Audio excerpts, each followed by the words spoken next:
My name is Rick Spinrad. I am the Undersecretary of Commerce for Oceans and Atmosphere and also the Administrator of the U.S. National Oceanic and Atmospheric Administration, or NOAA, as we like to call it. I want to thank my esteemed colleagues on the panel and all of you in the audience for coming here today for what is a really important conversation on investing in innovation in the blue economy. Let me start with a couple of comments of a general nature about the importance of industry engagement and the ocean enterprise writ large. And I want to talk a little bit about some of NOAA's activities to sort of characterize that context. We at NOAA have been focused on a number of activities in this space recently. We've had a number of dialogues with industry in a structured sense. So we've had structured meetings with key ocean leaders from business, but also from government. And the purpose has been to identify needs and opportunities in ocean data products and services for key industries like tourism, aquaculture, shipping, and insurance. We've worked with the Marine Technology Society on something we call the Ocean Enterprise Initiative, convening national and international leaders in marine technology and policy to coordinate solutions, which has included groups like GOOS, like I said, MTS. Several industry reps, in fact, sit on the Ocean Enterprise Initiative Steering Committee. We have an international advisory team that represents multiple countries from 4 different continents. We've conducted and continue to schedule targeted Tech Surge events.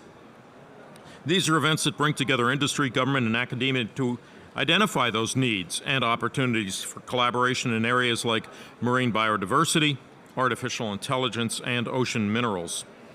We've conducted a number of ocean enterprise studies, which are effectively economic analyses of the impact of ocean data and information. The 3rd of these studies will be completed in 2025.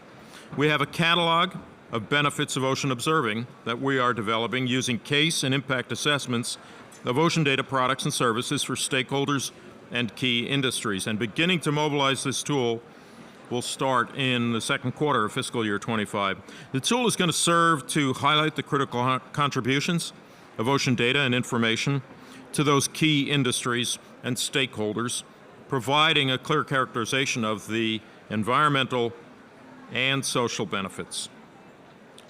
We're doing a number of data buys, and this is an important one because we're in a new realm right now. We're in a realm where the public-private partnership includes the availability of data and information.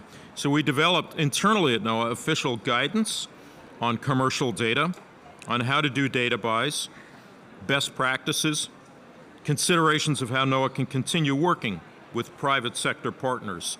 The concept of data as a service is something new to how we in the public sector are looking at fulfilling our mission responsibilities. A first-of-its-kind program that you'll hear a lot more about when Carl Goldman speaks is one associated with our business accelerator partners that are going to be supporting and directly investing in small businesses and with entrepreneurs developing new products and services to address directly the coastal and climate resilience needs. The program that we call the Ocean Climate Research Accelerator Program is a first of its kind, and first of its kind in the sense that we're doing this in multiple phases. And the first phase was announced in February of this last year, in which we funded 16 organizations across the U.S. to collaborate in developing business accelerator programming focused specifically on ocean enterprise products and services. We identified 4 initial theme areas, with NOAA conducting a series of webinars and convenings with industry professionals to identify specific needs and opportunities in the areas of ocean-based renewable energy, hazard mitigation and coastal resilience, especially given recent hurricanes and associated disasters, coastal and ocean carbon sequestration monitoring and accounting, and ecosystem services. These organizations spent months working with industry partners, marine institutions to develop and refine business accelerator programs that will offer training, resources, mentorship, and access to funding for small businesses and entrepreneurs developing ocean enterprise products and services that align with industry identified needs, a concept that when I came to know I identified as the new blue economy. Phase 2 of this accelerator program will involve funding a subset of these organizations to implement their designed accelerator program over a 4-year period.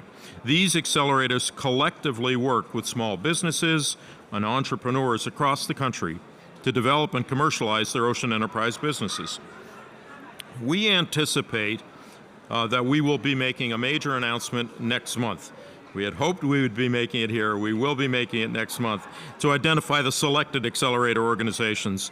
And we'll have a kickoff to recruit participant businesses early next year. I want to emphasize this really is a fundamentally new approach to making an investment in oceans and ocean data and information. The private sector has also already been signaling an appetite for blue economy business accelerators, and this investment from NOAA has been well received by industry. And an investment, I should point out, that was only made possible by the resources provided by the Inflation Reduction Act. Ultimately, this program is not only a significant opportunity for would-be ventures, but also critical for our mission at NOAA and that of our interagency federal partners. We call it OCRA. The OCRA program complements ongoing work and needs across our agency by accelerating small businesses creating data and information services needed to support these developing parts of the marine economy and the new blue economy. On that note, and with that sort of stage setting, I am excited to talk with today's panelists about how we can work together across our sectors to invest in the blue economy and about the importance of public-private partnerships. So at this point, I'm going to ask our panelists to come up, and as they're coming up, I will introduce them to you. Tom Corringham, an economist at Scripps Institution of Oceanography. Helena Janulis, Director of Operations and Strategy with Investable Oceans. Leslie Ann McGee, the Director of Special Projects at the Woods Hole Oceanographic Institution. And through the magic of connectivity, Carl Goldman from the National Ocean Service, Director of the U.S. Integrated Ocean Observing System Office at NOAA, coming to us at, if my clock is right, 4:30 in the morning or so. Carl, welcome, thank you.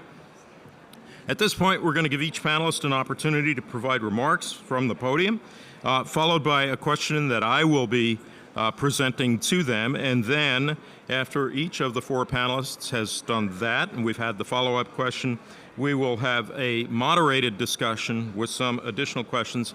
To the extent time allows, we will entertain questions from the audience. So, Tom, I invite you to give your remarks, please.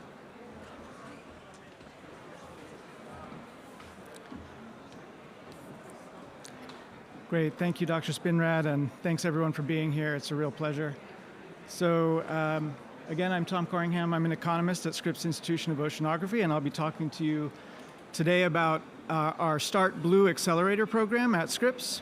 This was launched in 2020, and with support of the U.S.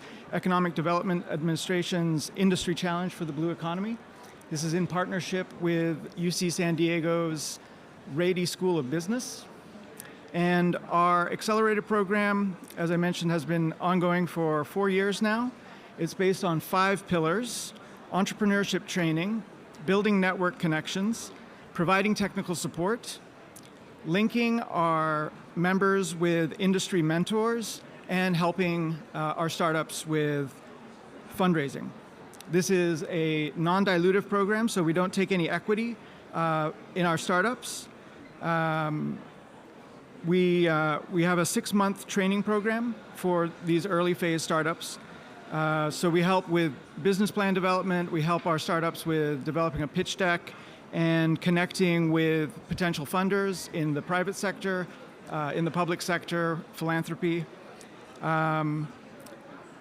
So far we have had 3 cohorts comprising 22 different startups. 50% of these have been women or minority founders, and they have raised collectively $10 million, and that's not inclusive of follow-on funding. So this is just in the initial phase.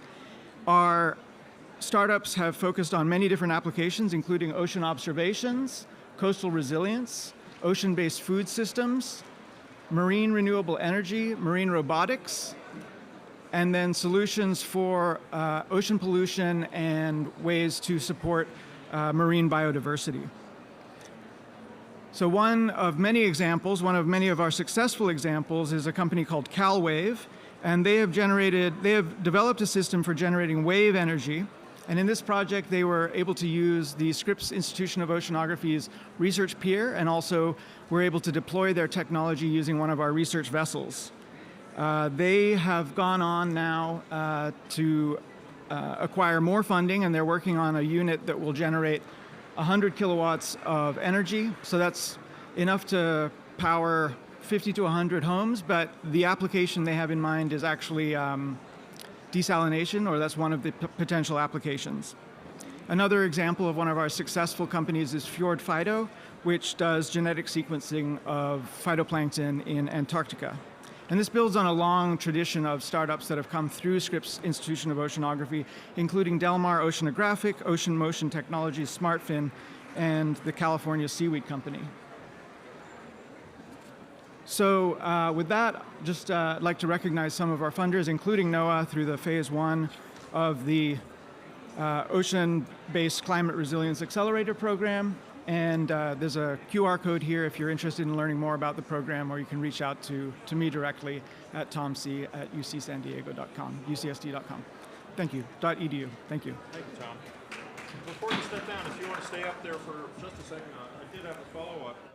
First, congrats on the great work associated with starting up Start Blue. Sure. And I wonder, in addition to sharing the examples that you did, if you could take just a minute and share some key lessons you've learned thus far that you think might actually help us with what we're trying to do at NOAA. Sure, be happy to. So some of the hurdles that our startups face is that testing in the marine environment is costly and it takes a long time.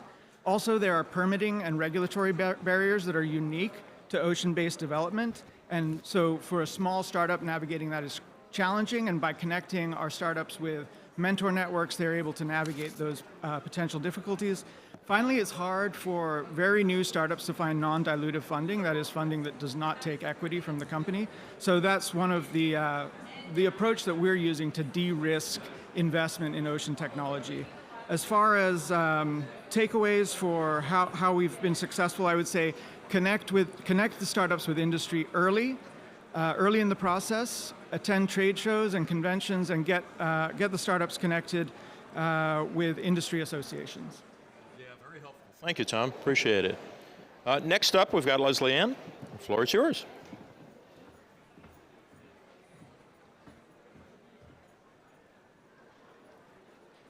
Thank you, Dr. Spinrad. It's an honor to be here today, and many of you know me as the Ocean Pavilion Director, and you also know Helena as the Ocean Pavilion Manager. We actually have other jobs outside of COP, and I'll talk a little bit about mine today, and Helena can talk a little bit about hers, because hers is pretty remarkable.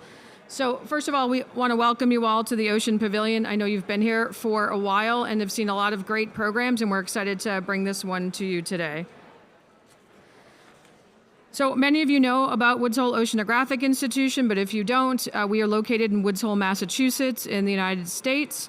We are the largest independent ocean research organization in the world.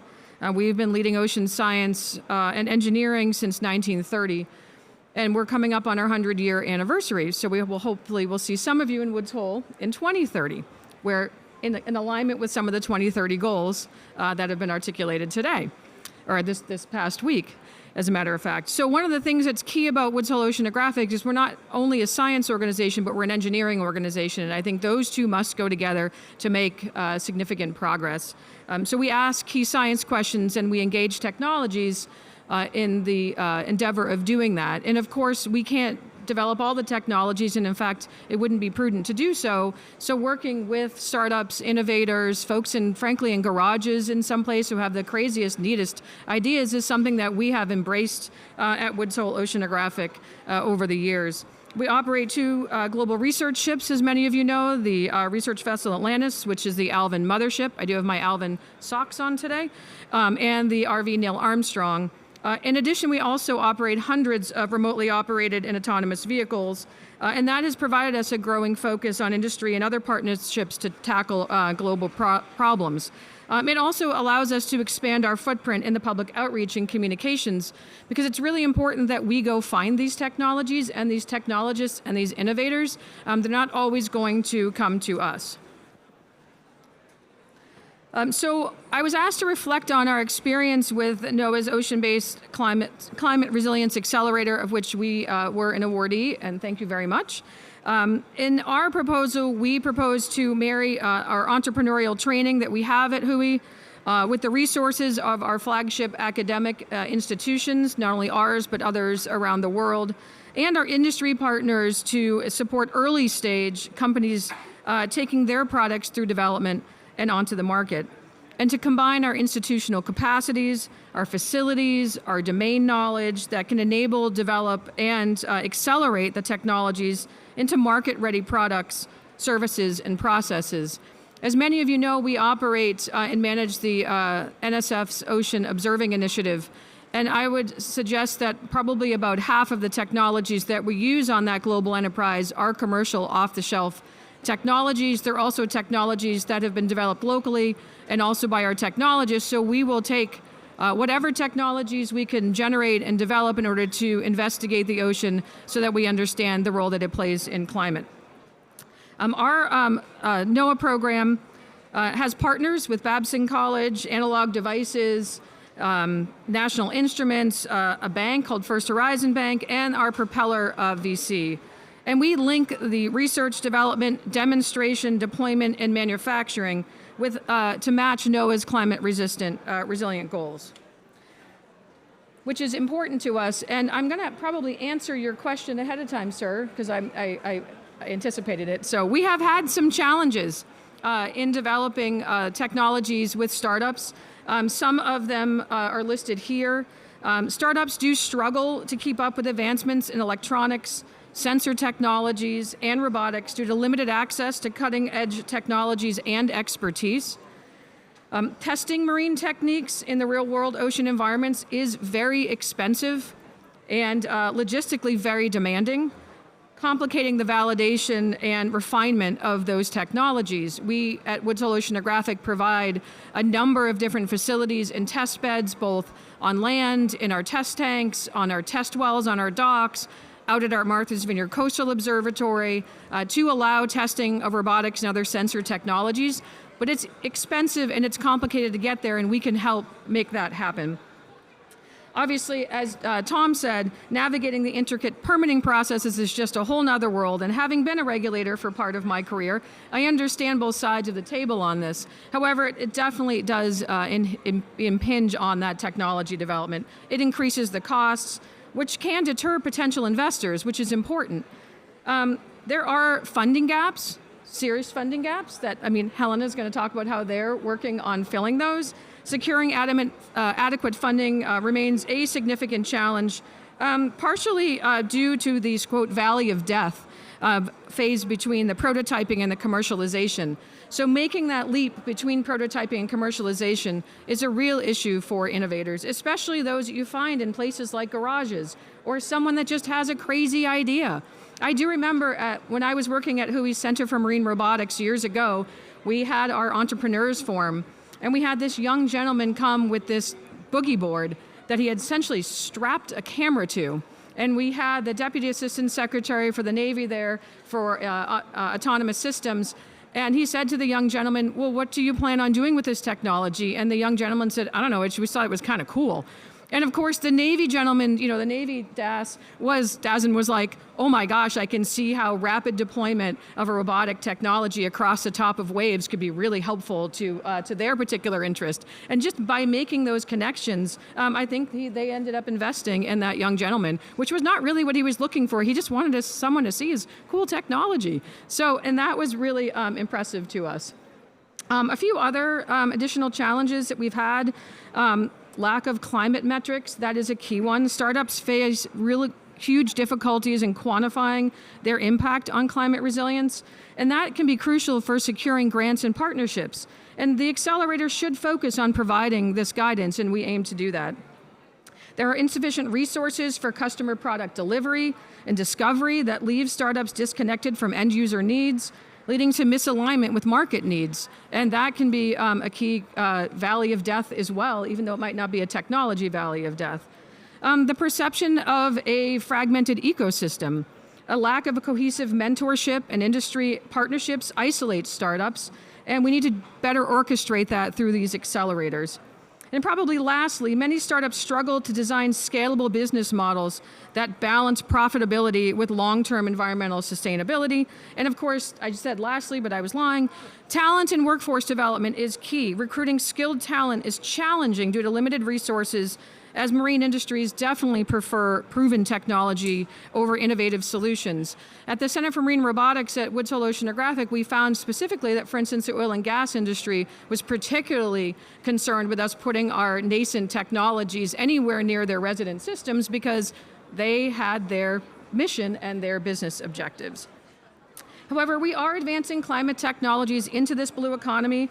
The partnerships with the private sector are essential to advancing these climate technologies and ocean technologies, and the investment is needed to make that conversion between scientific learnings to impactful technologies that have lasting economic benefits. I'll close out with a few examples that we have here at Woods Hole Oceanographic. We do embrace novel funding models to develop and commercialize climate and ocean technologies. Our Ocean Climate Innovation Accelerator is a first-of-its-kind consortium that brings together industry, academia, and philanthropy to accelerate and advance new ocean-based climate solutions. We have an unprecedented investment in our blue economy through our Propeller VC, which continues to incubate and accelerate these ocean technologies, focusing on renewable energy systems, sensor technologies, and MCDR to enable these platforms.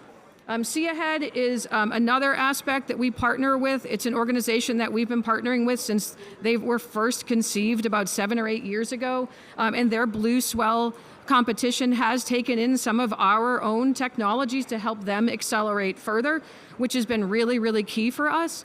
And then lastly, our Science Rocks, or our science of research on commercial ships, does allow us to test and deploy our sensor technologies on commercial vessels, specifically on shipping fleet vessels, as well as others, so that we can foster that collaboration between industry, promote that cross collaboration with our ocean science, and then spur that technology revolution that we know is needed. So OCIA is sort of generally depicted here. Huge, bold vision, that's always what's needed, and then figuring out how you add consortium members to combine your funding and your expertise and your tech, and then eventually being able to scale that and bringing that up into some kind of global impact. Just a few of our ocean technologies that we're accelerating related to climate at Woods Hole Oceanographic. We do have a low-cost, real-time coastal health monitoring platform that we have been working on. We have been working on partnerships with other parts of the U.S. government, not NOAA per se, but we always love working with NOAA. For instance, on our XSPAR project, which is a consortium project with the Office of Naval Research, which is a key collaborator with us. If most of you don't know, but we'll just educate you that Woods Hole Oceanographic has enjoyed a very long relationship with the Office of Naval Research and the Navy. First of all, our 2 ships are owned by the Navy and bareboat chartered to us. In addition, we assisted the Navy with the Battle for the Atlantic in World War II, so we go back a long way. But I would argue so does our partnership with NOAA. We have, I believe, the longest running tide gauge on the Hui dock. 100 years of continuous NOAA tide gauge in our dock, and I can't tell you how important that's been to us and our spin-offs and the organizations with which we work. And we are, I would argue, an incubator that wasn't planned on being an incubator, but I can tell you that we have incubated and spun out a lot of different companies. Lastly, I would be completely remiss if we didn't talk just for 30 seconds or 20 seconds about our Resilient Woods Hole initiative, which we would argue, and I apologize, Dr. Spinrad, instead of calling this a public-private partnership, we call this a private-public partnership because there is space in the climate resilience world for private organizations like ours and the Marine Biological Laboratory to partner with our organizations down the street like NOAA's Northeast Fisheries Science Center and our business community to make our own local resilience efforts because we would like to survive for the next 100 years. And so it is incumbent upon us to lead in this. And then just lastly, we are here to stay. And I couldn't end without a couple of pictures of our Sentry autonomous system. It's a system that dives to 6,000 meters. The top was decorated by one of our engineers for Thanksgiving. It's a turkey. And then, of course, the bottom is Santa, which will be coming soon. So with that, I will turn it over to Dr. Spinrad. And if you could just stay up there for a minute. Oh, boy. Because I did want to follow up, but I also want to let folks know we got plenty of seats here. Feel free. You're not interrupting at all. If you'd like to join, the folks, I'm sure, will make plenty of room for you. I also think I heard an announcement from you, Leslie, on that there is now another 30 by 30, and that is either 30 new startups by 2030 or $30 billion of venture capital in this space by 2030. We'll go on that one, okay? We'll take both. We'll take both. We'll take both. The question I had for you, the follow-up is, I appreciate you talking about the challenges, because that's a question we will come back to for the whole group here. Mm-hmm. But I wonder if you could just take a minute and talk about not so much the challenges, but the developments within the private sector approach to investing. Are you seeing changes in how the private sector is coming to this set of issues? Absolutely. I mean, I've been, as you have been, in this, in this world for a long time, and for a long time there really wasn't much of a communication or connection with some of these private investors. We have seen the emergence of blue finance. I would argue that blue finance is a term that hasn't been around for a very, very long time, unless you were talking about a traditional business model of a sector that operates on the ocean, but not necessarily to solve large global or climate problems. We've seen investment opportunities that have been increasingly recognizing the role of not only the blue economy, but the ocean as the great climate regulator. And with that, we've definitely seen some progress in some of the developments at our institution on that. Also innovative funding models like Propeller, the VC, that is a climate tech fund, essentially. I mean, do you ever think that, 10 years ago we would have been talking about a climate tech fund? I think we were still talking about maybe socially responsible investing maybe, but not necessarily, a climate tech fund. The other thing that we've seen is the growth and I would say the expansion of corporate responsibility and risk awareness. Risk awareness obviously has been key, as you mentioned earlier, in the aspects of major impacts like hurricanes, but also the risk of operating in the ocean, considering some of the changes that we're seeing because of climate. Fish stocks are moving north. Temperatures, as we saw with MCDR talk the other day, the water columns become more stratified. So we certainly have our partnerships that we have with our traditional sectors, but they are expanding. And then lastly, I would say it is interesting to finally see the private sector and their corporate sustainability talk about the ocean more, as opposed to what I would argue is a fairly myopic and narrow view of corporate sustainability and responsibility. So we're definitely seeing some of those and some investments therein. Thank you, really appreciate it. Let's move along. So Helena, the floor is yours, please.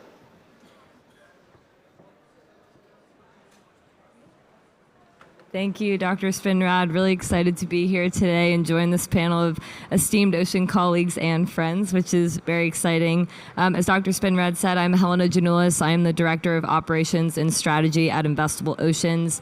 Today I'm going to talk a little bit about ways that Investable Oceans is supporting programs like OCRA, and there are three particular highlights that I want to draw your attention to. The first and the core of what we do at Investable Oceans is connecting blue economy companies with institutional and individual investors. The second is how we engage with the Ocean Enterprise Initiative and other ocean innovation initiatives. And the last is how we're working to build a global network of blue ocean innovation through our work with 1,000 ocean startups.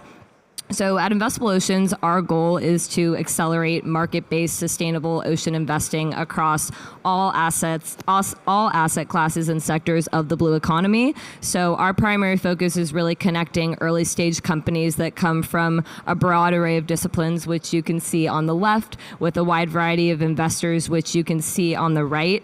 we work with companies from their earliest growth stages through growth and scaling rounds. And I believe that this focus is really going to allow us to really well serve any of the participants that come out of phase 2 of the OCRA program. And while there might be regional variations in the accelerator ecosystems that are developed through the program, at the end of the day, they're all working to address very similar types of issues. And so we really see a role for us to be able to plug into these different hubs that will be established across the U.S.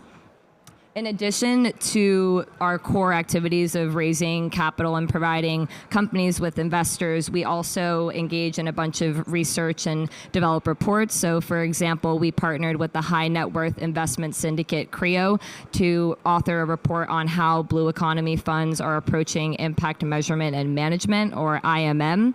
We also provide extensive educational content through our website and other channels, and convene multidisciplinary roundtables. For example, we've partnered a couple times with MITRE, which is the largest governmental not-for-profit consultancy in the United States, to convene workshops that brought together leaders from innovation, science, finance, NGOs, and government institutions to tackle some of the big ocean questions we're seeing today, including ocean data and marine carbon dioxide removal. We're also working with OCRA and Salesforce through their AI for Climate Accelerator program to build the Octopus Desk, which is a high-tech, high-touch matchmaking platform dedicated to facilitating blue blended finance in the global south by connecting project developers with investors, donors, and technical advisors. The second way that I think Investable Oceans is supporting efforts like OCRA is by participating in a number of accelerator and funding programs, including directly the Ocean Enterprise Initiative. Our founder is on the external advisory board for this group, but we're also involved in a bunch of other ocean innovation initiatives, such as Ocean Exchange, Creative Destruction Labs, and Mass Challenge. And we really see these programs on the right as being extremely complementary to the Ocean Enterprise Initiative. And I think it's incumbent on all of us in the ocean space to help build capacity for this blue innovation ecosystem that's building both in the US and beyond. And I think that global perspective brings me to the third point, which is our involvement with 1,000 Ocean startups and building that network that I just mentioned. So for those that might not be familiar, 1,000 Ocean Startups is a coalition of 49 different ocean innovation organizations across the globe whose shared mission is to back 1,000 blue economy dynamic companies by 2030. We are currently serving as co-chairs of the steering committee of this group, and also wanted to mention that you can tell from the slide here, the membership is comprised of really different types of organizations. I think this gives you a sense of the breadth and depth, but we like to think of it as sort of different types, and I think this slide illustrates that well. So on the left, you see the blue economy funds. Depending on how you define a blue economy fund, we believe there are roughly about 30 today, but actually 5 to 10 of those comprise the majority of assets under management. And actually, the vast majority of all of them have just been established in the last 5 years. So this is really an exciting time and a very quickly growing space. Also, I think that building these bridges across the accelerators and incubators and the platforms and funders is really exciting. We heard this term radical collaboration, I think, first from Lonely Whale, and that's something that we definitely live by. So the funds working very closely with the accelerators and incubators in the middle. The accelerators and incubators work across very different geographies. They have different sectoral focuses, and they also offer really different types of services for companies, so a diversity of offerings there. And then finally, on the right, you see the platforms and competitions and funders, and that's sort of where Investable Oceans falls in the middle of that. A number of 1,000 Ocean Startups members are a part of consortiums that are applying for the phase 2 of the OCRA grant, and we at Investable Oceans are in active dialogues with those different groups, trying to explore how we can support them in specific geographical and localized ways. So I think that's really exciting. And another piece, just to bring it back to the global piece, is that this is a way to connect to ocean innovation organizations beyond the U.S. And I think building those bridges is really important because Europe has been leading the way in many efforts. And so having this global network to rely on, I think, is going to be extraordinarily valuable. One last piece on 1000 Ocean Startups is the development of the Ocean Impact Navigator.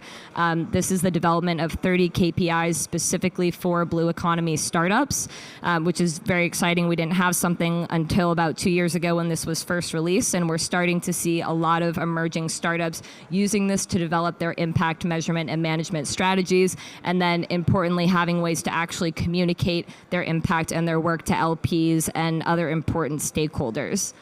The last piece I just want to mention is that while we celebrate the growth of blue funds, as I mentioned, there are about 30, and a lot of them have just been in the last 5 years. I think it's important to pull the camera back and consider that there are these larger terrestrial capital pools that are actually starting to invest in the blue economy, and that's really exciting. So they're actually just organically finding these adjacencies between blues and greens, a group we like to call the teals, if you will. So, for example, sustainable agriculture funds are starting to explore adjacencies in regenerative aquaculture.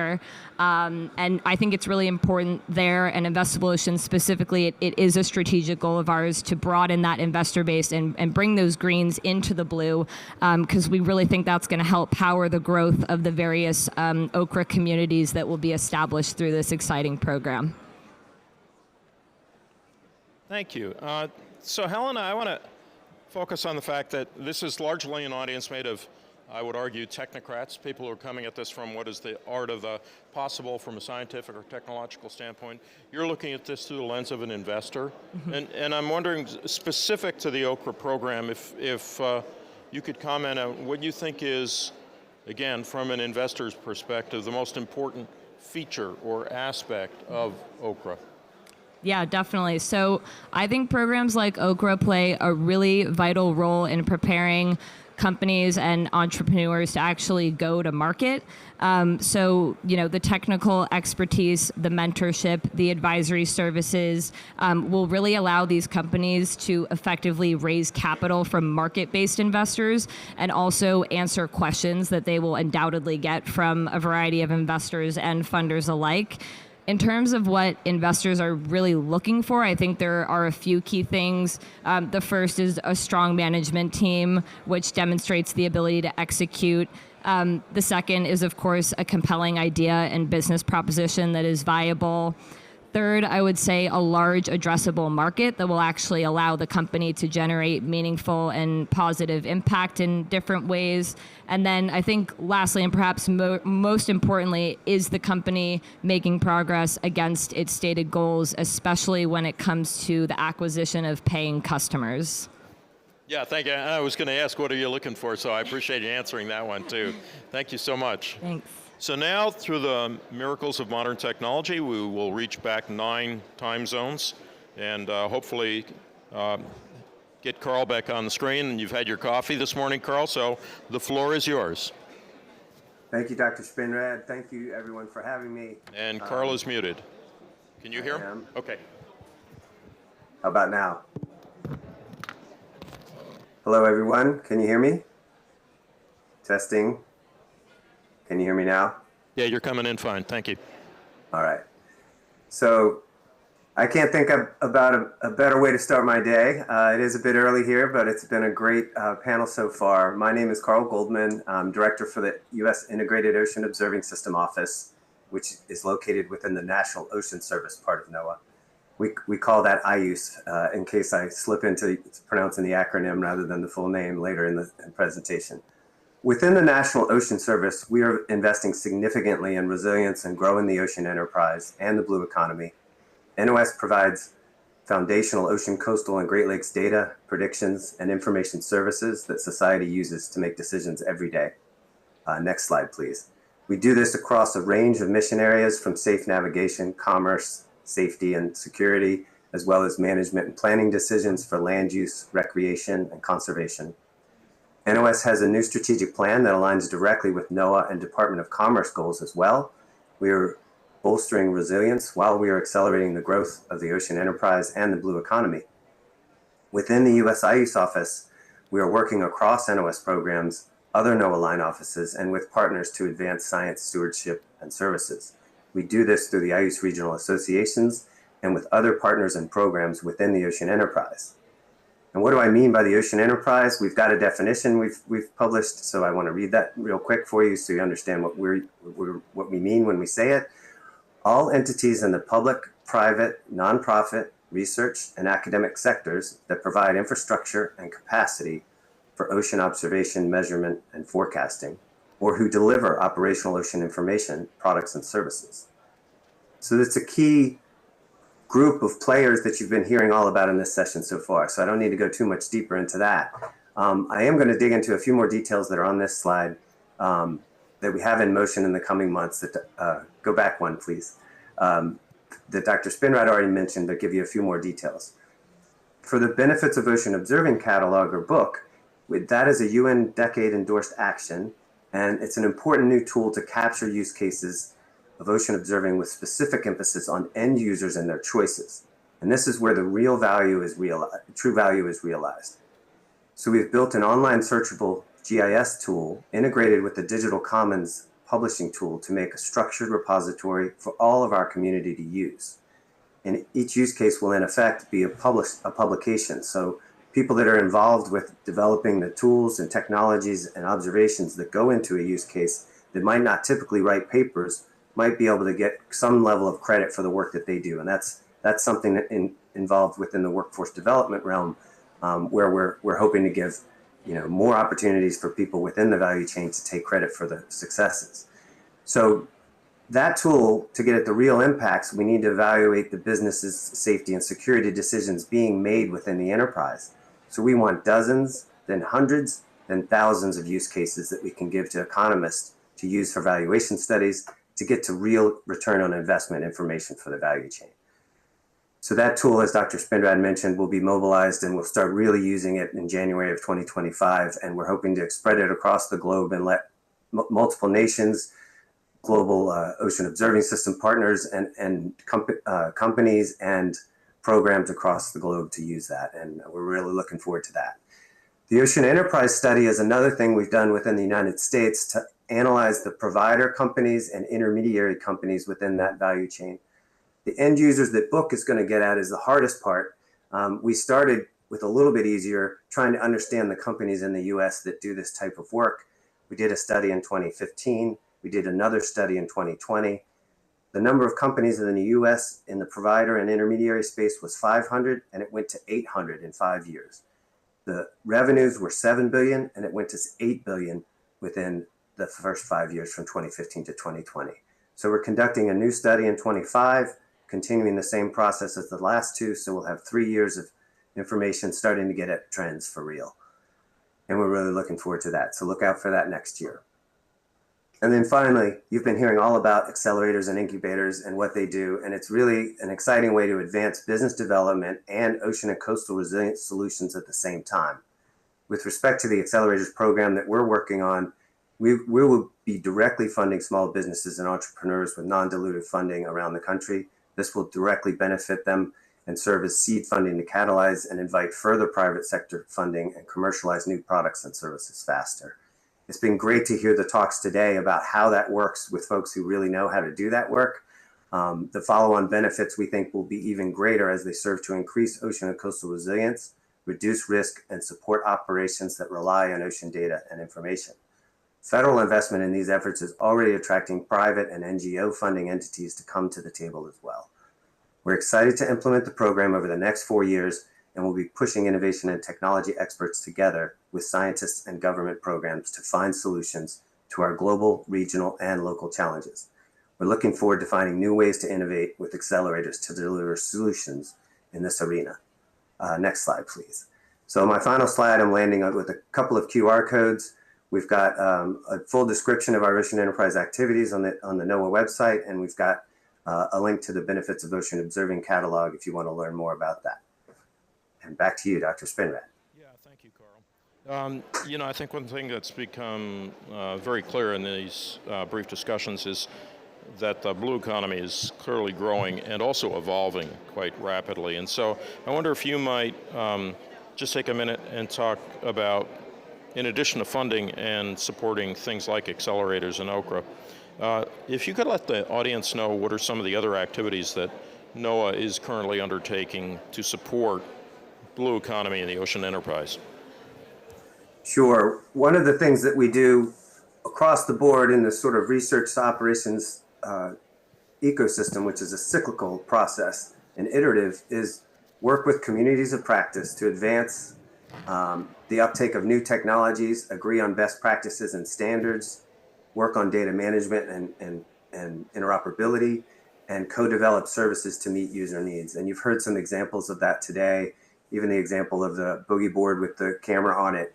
That venue where that happened is when a community of practice of technologists are coming together to learn about new capabilities, and where programs who have requirements and needs are able to describe what their requirements are, and that's where the matchmaking happens.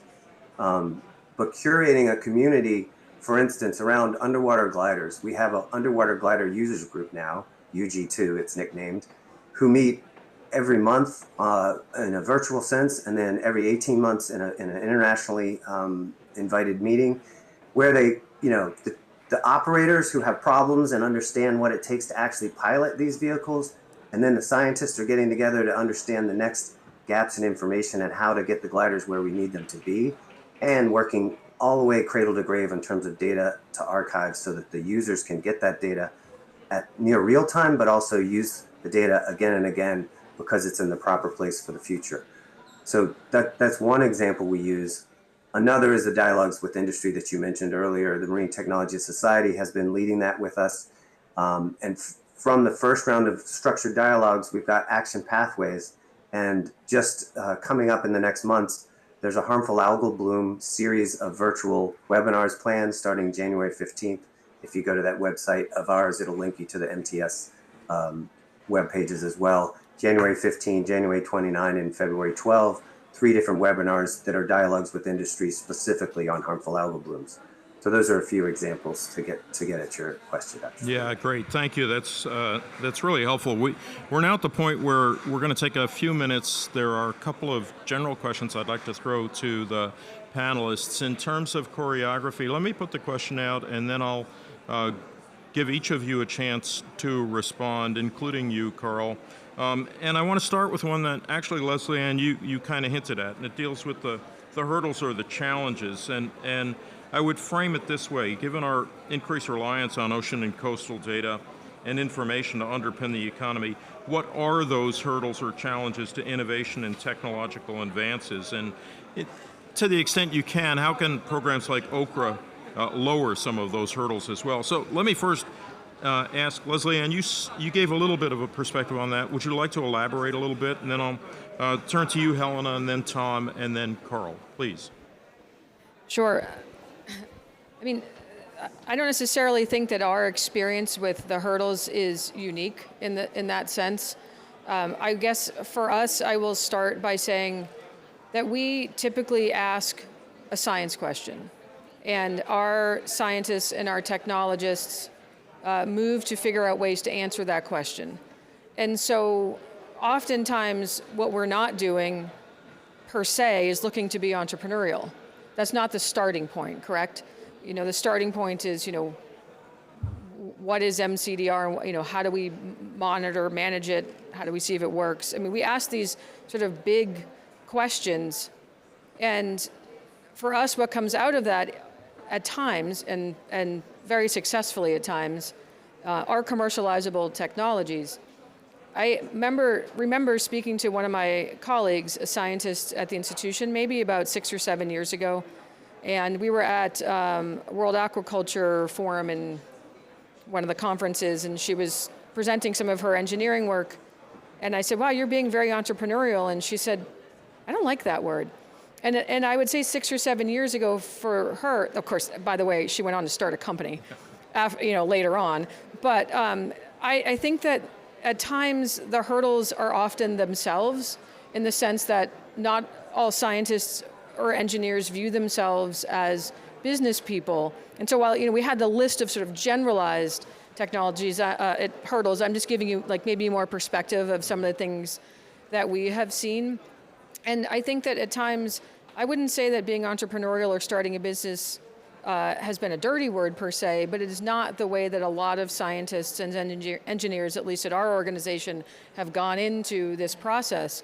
And nor did they even think that the thing that they developed to answer the question was commercializable, so it has been incumbent upon our own Office of Tech Transfer and some of the other events that we do to sort of help them understand that in fact by commercializing them and getting them to the next level, we can actually make this more useful writ large than just to answer their own question. And so, for instance, we have some of our fantastic climate scientists like Chris Pykuch and Sarah Doss, and they're in the process right now of finishing development and commercializing a low-cost sea level rise sensor that can be put all over the world and not just be an expensive intrusion into a community. And it took them a while to make that leap, I think, from we're doing this for science purposes to we're doing this as potentially an enterprise. And so the hurdles sometimes in that long way around it is actually ourselves. But I think that's changing. That's changed in the 9 years I've been at Woods Hole. That has changed quite a bit, and I think that's a hurdle that I think we're just getting over in a lot of ways. Yeah, I think that does characterize the community. I agree. So the question, Helen, is on hurdles. Yeah, so I think generally speaking, lab to market journeys can be really, really challenging, as entrepreneurs might have a really great idea but don't necessarily have the tools and expertise to transform that into a viable business. So I think programs like OCRA can play a really vital role, again, in providing that expertise, that mentorship, helping them build their toolkits, being able to operate in sort of the business setting. Another piece that I think will be really important for programs like OCRA is connecting these entrepreneurs with potential customers and corporations to get early feedback on market fit. This is something that we see as a stumbling block for a lot of new initiatives. And then the third piece I would say is building bridges to capital providers. Definitely, because these entrepreneurs, as we said, they don't come from fundraising backgrounds. And I think in addition to pre-seed and seed funding, right now we're seeing especially a lot of challenges in the growth capital stage in the current market environment. Yeah, thank you very much. Carl, let's go to, no, let me go to Tom first, so we can end with you, Carl. Go ahead, Tom, please. Sure. Just to give a couple of examples of what we've heard in testimonials from our startups, the founder of Kaipono Solutions that does storm drain technology to help solve coastal ocean pollution problems told us that they were connected to a lot of different programs that were meant to help startups and entrepreneurs, but they were geared towards tech companies or biotech companies. They weren't really for the blue economy space. So these programs, I think, are really helpful for companies that are operating in the space. So that's been one of the hurdles that has been mentioned in one of the solutions. Another one, the founder of Wild Genomics, a company that actually has mainly now focused on terrestrial applications, but came through our program for genomic solutions that also have, the terrestrial environment is obviously linked to the coastal environment. They said that what was really useful for them was having access to our facilities to develop a minimum viable product. And then just stepping back, the challenge that we face is tremendous, right? In the climate space, we're at COP here, and the ocean has the potential to help find solutions to the climate crisis, but the scale at which we have to accelerate these technologies is really tremendous. By some estimates, we'll have to grow these sectors faster than any have ever been grown in the history of industry. So I think identifying these hurdles and finding solutions is critical, and the programs that NOAA support, I think, are really useful for this. Yeah, thank you. So, Carl, over to you. The question again is on hurdles to innovation and technological advances. Yeah, I don't think we have enough time today, sir. Just kidding. There are many, though. One that comes to mind immediately is in a government role, our programs and our planning cycles are not as rapid as the investment and entrepreneurial cycles. And so getting better at understanding those differences and finding ways to work in a repeatable process that provides a venue for conversations and for the innovation and the acceleration to happen. And this is the type of conversation that does that. The type of convenings that we've heard about in this panel do help to get at that hurdle. Another one is that marine work is difficult. Salty ocean is not an easy place to work. And everyone in the investment community that's coming into the ocean world is learning that and making sure that expectation that some of the markets are a little slower to develop, and that can be okay. The market needs are there, they're growing, and they're accelerating. So we need to understand those timeframes. And then pushing the experts from different disciplines together and having them talk with a vocabulary that they understand. And earlier during this session, I thought about one example is the word ecosystem.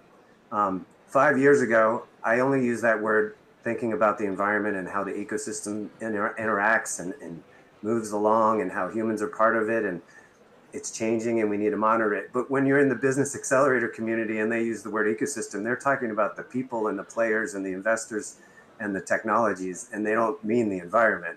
And so if you have both types in the room, you might have to clarify what you mean when you say the word ecosystem. Yeah, I love that, Carl. Thank you. And you should know, I know it's hard when you're working remotely, but on two of your points, one on the ecosystem point, and then especially on your comment that it's hard to work in the ocean, you got a lot of north-south head movement here in the room. So just to let you know. We have just about 4 or 5 minutes left, and I did have another question. So I'm going to ask the panel, I would say it's not quite a lightning round, more like a sparkle round, I guess. But it's about sectors that we should be looking at, other key areas or sectors to entertain. Do we see them as ripe for innovation and new investment in this space? And I'm going to simply suggest we reverse the order here. So, Carl, you're still on the screen here. You want to talk about other sectors? And if you keep your comments to about 30, 45 seconds, something like that, that'd be great. Can you repeat the meat of the question? I apologize. What are the other key areas or sectors of the blue economy that you see as ripe for innovation and new investment? There's so many. Renewable energy writ large, the transition from one to another. We need all forms of energy for the demands that we have. And so understanding how to migrate from one to another and use the opportunities to train workforce to make shifts as they're needed, because the markets are shifting and we need to pay attention to those. Yep. There's a never-ending sort of safety and operational need. Getting our shipping and commerce done safely, while also paying attention to the needs of society related to where the people are, but also our marine environment and sustainability. Good. Yeah, two good examples. Thank you. Again, 30 or 45 seconds. Tom, you want to give it a shot? Other sectors? Sure. I think within the marine space, I think we've got marine decarbonization, so at ports and on ships. Marine biotech and biomedicine, sustainable aquaculture and fisheries, and ocean observations, I would say, are critical. So if we're going to do, for example, marine carbon dioxide removal at scale, we need the observing systems to be monitoring the perturbations in the carbon cycle, and we're going to need a lot of investment in that space. Great, thank you. Helena, your thoughts? Or you want to go, Leslie Ann? Go ahead. Sorry. Yeah, go ahead. I think I would focus mostly on the monitoring technologies to follow up on what Tom said. For us, we have a big new initiative called the Ocean Vital Signs Network, and it is a large area of ocean space that we're looking to instrument and to figure out ways to monitor. And of course, one of the critical hurdles for us is technology. While there are a lot of technologies, being able to sort of set up that ocean of things / Internet of Things, it is those monitoring technologies that is really ripe for investment. And so deliberately not just looking at it from a scientific perspective, but looking at it from a startup and marine tech perspective for us is the only way that we're going to be able to do that. So that's an area ripe for what we're doing and what we see. Great, thank you. Helena, you get the last word. Great. I'll go back to a point that I mentioned briefly when I was giving remarks earlier. We just wrapped up some research with ARPA-E on that crossover investing, and so we spoke with leading fund managers sort of in the blues, greens, and teals to sort of understand where are we seeing the majority of that crossover happening, and the two trends that really emerged there were blue foods, sustainable aquaculture, cell-based seafood, anything sort of in that space, and then also maritime decarbonization was a huge one, so those are the two that I would call attention to as well. Great answers. Thank you. I'm going to make one quick comment, and that is 40 years ago, I had a startup. We didn't call them startups back then. And we just did everything by the seat of our pants. It was a company called SeedTech. It became Wet Labs. Some of you know the equipment that Wet Labs produced.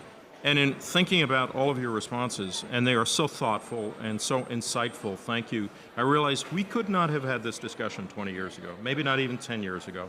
And so we should applaud the fact that we are at this stage of maturity with respect to the ocean enterprise. And let me just say, on behalf of the whole community, thank you for all the contributions you've brought. Let's give our panelists a strong round of applause, and that concludes this session. Thank you.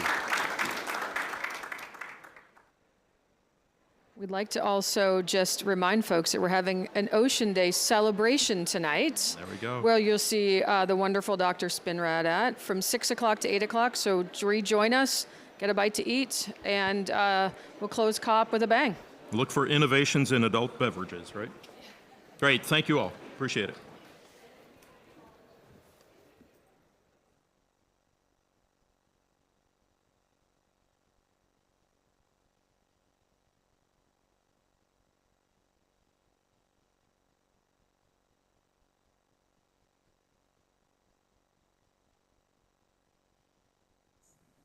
Thanks, everyone.